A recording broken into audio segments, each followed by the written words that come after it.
Fónia zubná pasta. Na tento pokus potrebujeme 35% peroxid vodíka, ktorý je v koncentrovanom stave, mydlový roztok,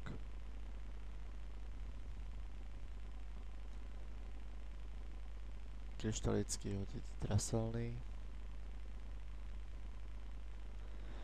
odmerný valec, alebo v tomto prípade, ak pracujeme v domácnosti, fľašu, ktorá je vysoká a úzka.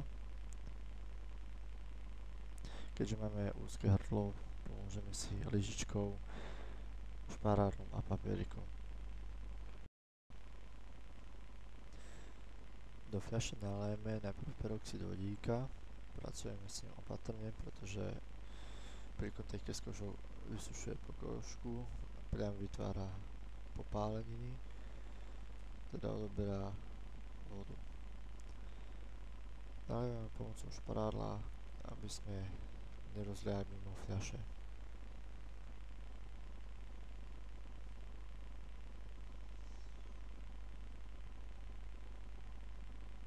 Ďalej pridáme mydlový roztok. Keďže máme úzke hrdlo, tiež nalievame pomocou šparádla.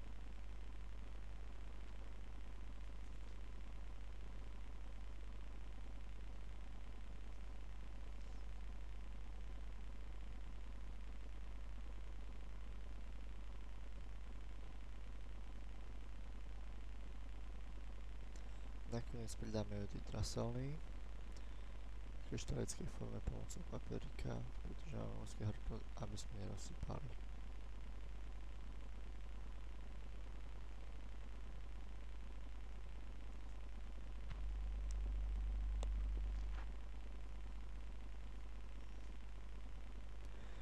Reakcia prebieha búrlivo. Žltohnedé zafarbenie je spôsobené oxidáciou jodidových jónov na jód vplyvom peroxidových jónov. Peroxid sa mení na kyslík a vodu.